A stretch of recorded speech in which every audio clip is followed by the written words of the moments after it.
Y'all hate to hear stuff like this from people like me, so I'm gonna go ahead and just let y'all watch this video. Going off of compatibility just by itself can be a trap. Because first off, you can be compatible with a demon. Like devils know what you like too. The type of women that you like, you want her to have more curves in the highway. The type of man that you like, you want him tall with broad shoulders and a beard. The enemy can send you pain, gift wrapped as your preference. So that's just the first thing about how compatibility can be a trap. The second thing is compatibility is season based. It is possible for you to be compatible with the season of their struggle, but not the season of their success. I want somebody who's going to be there for me if I hit rock bottom. Well, what if they can only handle your rock bottom, but they can't handle your upward season? So now the question becomes, are we really compatible? Or do we just share similar dysfunction? We're both broken in the... Share a similar dysfunction.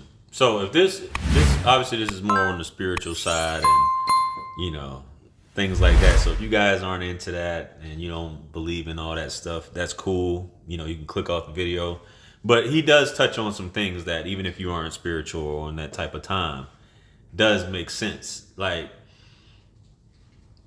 we, especially men, like, we use these, right, all day. And then we eventually get past that point of the representative with this woman that we, you know, so idolized and that we were after, and we come to know her more than the biblical sense. We come to know her. And she's not what it was cracked up to be. She's a headache. She may be argumentative. You know, like he said, we spotted she got more curves than an S, right? But she basically isn't there. It's kind of like a test. You know, it's kind of like a trial, if you will, which a lot of these relationships and situations we end up in are a trial. And how long you decide to stay in it, or these things that you go through, is supposed to make you ascend to the next level or prepare you for the next person. Now, a lot of you guys are thinking like, why the hell do I have to go through this? Why I got to deal with all this foolishness, so on and so forth? Because maybe you aren't exactly where you should be at, or maybe you have ascended past this person and they're not on the same level. You know, you can't make anybody. A lot of guys, and I know even myself, I've done this in the past.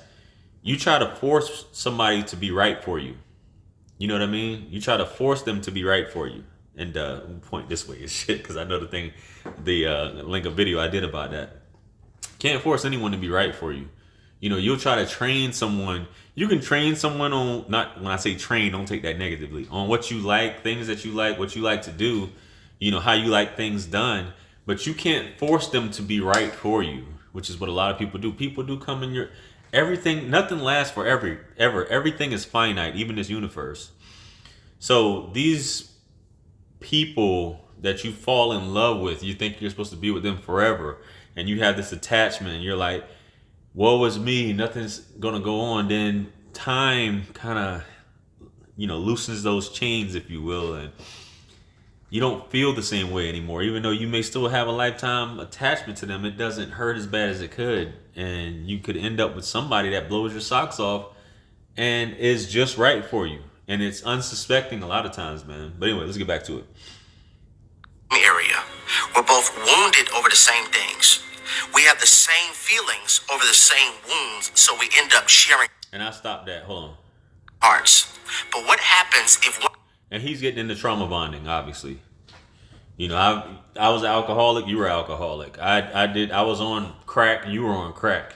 I was raised by a single parent. You were raised by a single parent. I didn't have my father in my life. You didn't have your father. You know, XYZ. Just stuff like that people bond over in certain pain. And I just got out of a breakup. You just got out of a breakup.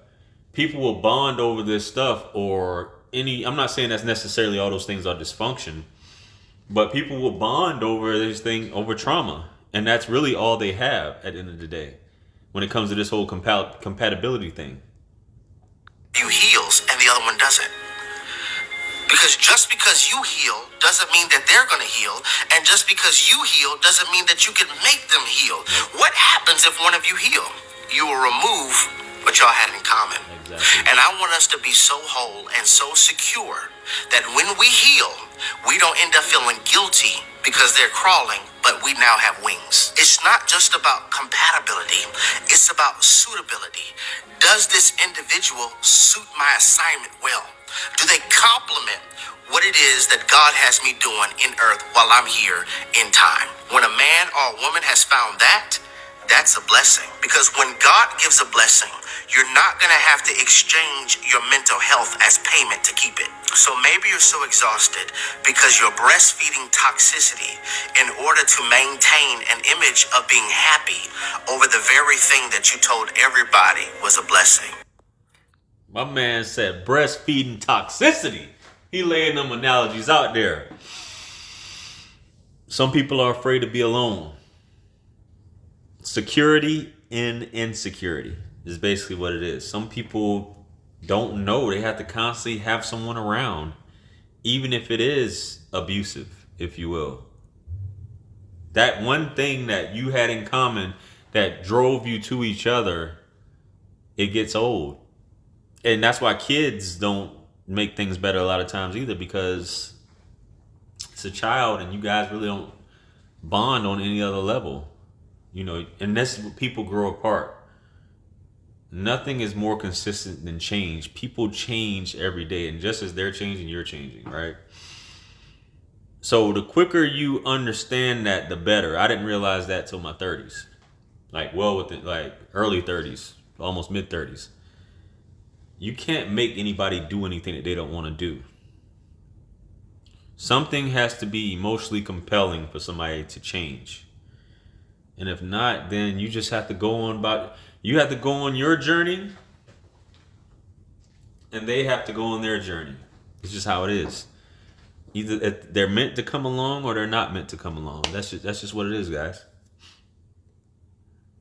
So I will repeat. Normalize getting to know and to understand your position in people's lives. Normalize trying to understand people for exactly what and who they are. You cannot alter anybody. You cannot change anybody. You can only change your view of yourself and the world that you live in. So, y'all heard it from somebody else. I don't be talking in my podcast for no reason. Somebody gets it. Somebody else gets it. Love you more so that you understand your assignment. Be able to release in order to receive.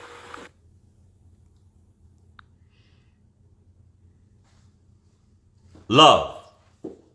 I just posted something about Dr. Sebi the other day, which I'll link it here as well for you guys to check that out if you want to. The love dependency, or people that are codependent, man. What you must cultivate is self-love, guys. And the older you get, it may not, you may get it. But once you realize that at the end of the day, man, you came here, you leaving here by yourself, it's just you. You can love, but you don't have to be in love. Which I know you say, I want to be in love. I want to be in love. It's finite, man.